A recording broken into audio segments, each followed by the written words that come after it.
So the number one reason for traction is it stretches scar tissue aggressively to make it stronger. The second reason we do traction is this. Does it reestablish the normal curves? Exactly, any type of postural deviation. We all know the spine should be completely straight from the front. From the side, it's got an S shape. What's the whole purpose of the S shape? Shock absorption. Shock absorption, it's a giant spring. In the spine, what absorbs shock if you don't have a curve? Everybody always says, the I know, discs. and it's not according to you. Facets. Do the discs? No. Facets, how would a facet absorb shock? So if it's off wrong and it's leaning forward, you The, would. yeah, they would absorb the abuse, but they're not shock absorbers. Facets could have a tiny shock absorbing They take the effect. stress, I guess. Yeah, they absorb the stress, they absorb the force. So it's the curve that absorbs the vast majority of the impact from walking, jumping, moving, every step you take, the jarring sensation. And everybody always says it's the discs. Are discs shock absorbers? No, a little bit of it. They can't be. Not at all. What happens when you take a disc and you put it in a vise and you squeeze it? What part moves first? So if you look at a disc, The jelly center. huh? The jelly center. Jelly center, that's the problem. Gel does not compress, it's hydraulic.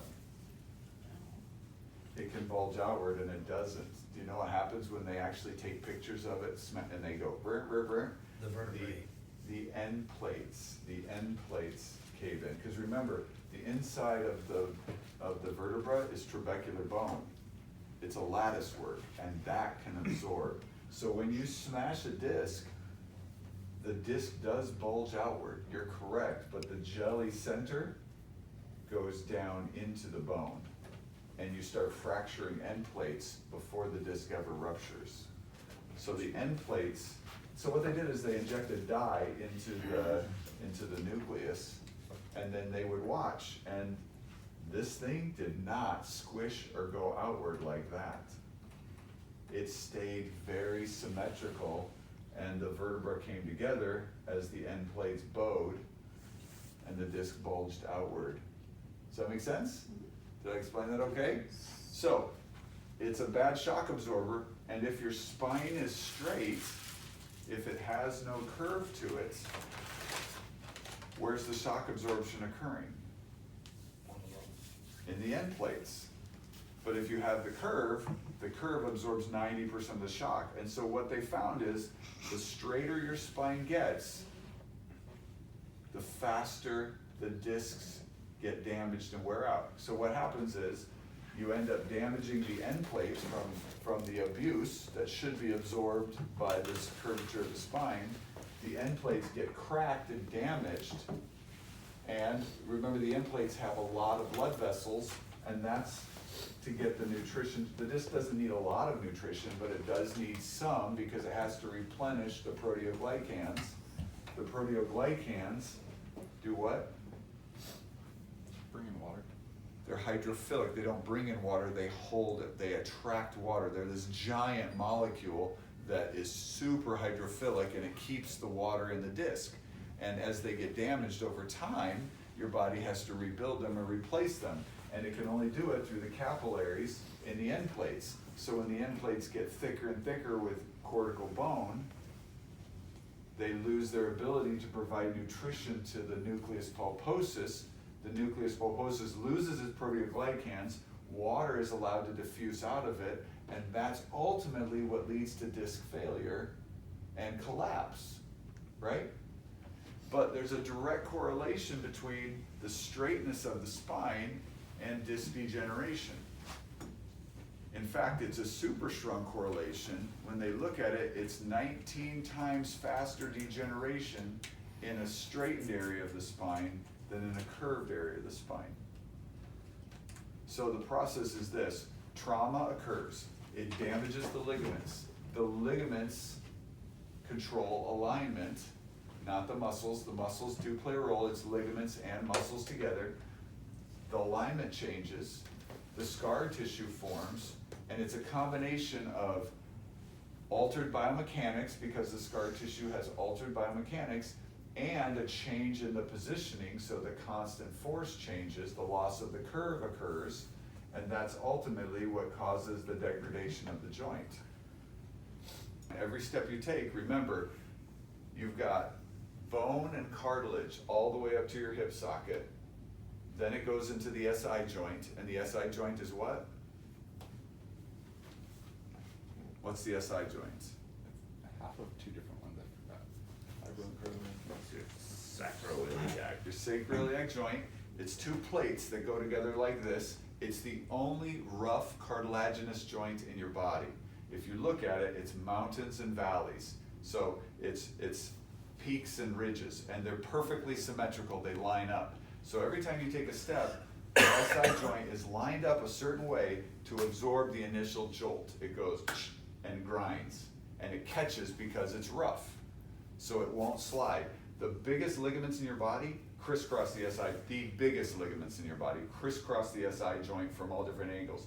It can absorb massive force because it's got a rough surface like this, and it just grinds.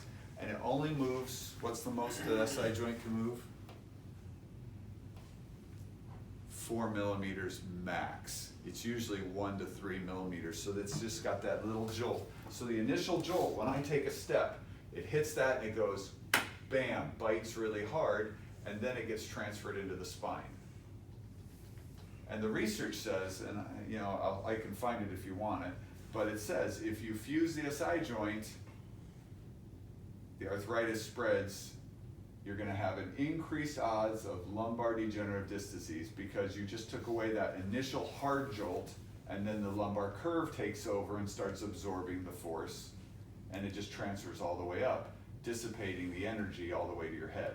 So when you're jogging, your neck doesn't feel a lot of force because it's absorbing it the whole way up every pounding step you take, every time you take a step walking, right? Got it?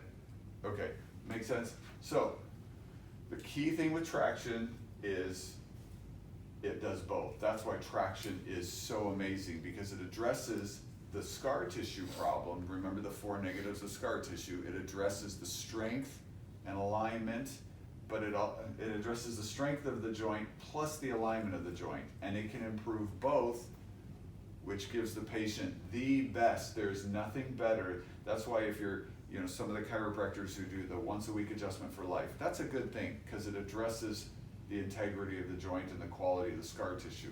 But adjustments have very low impact on the curvature of the spine. And so, traction is, when I say we are the best chiropractors in the area, CBP doctors do both, and traction affects the curve and the scar tissue in the most powerful way possible. So you're doing 5 times more good for a patient by adding traction to what they do than just adjusting alone.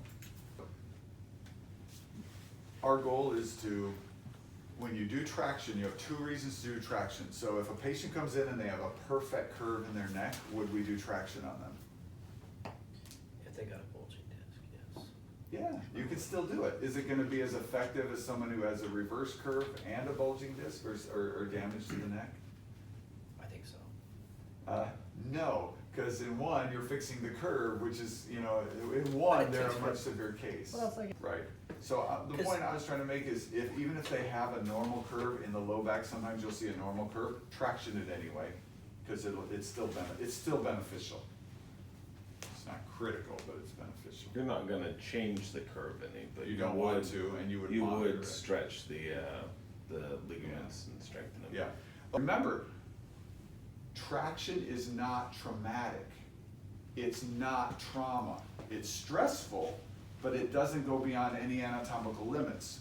So if I'm not stressing it way beyond an anatomical limit and traumatizing it, you can't. It's really, really hard to mess with somebody and make them abnormal without trauma. I could have to traction it 3 or 4 times harder into this position and take it to the point of trauma before I could train that into their ligaments. The reason you study traction and you want to be precise with your angles and positioning and angles is everything, is because it just increases your effectiveness dramatically. 1 inch can double or triple the effectiveness. So it's a double-edged sword. If L4 is the bad disc and you traction L5, you'll still get good results at L4 because it's pulling 2 or 3 of them, but the forces are half as strong, so it takes twice as long.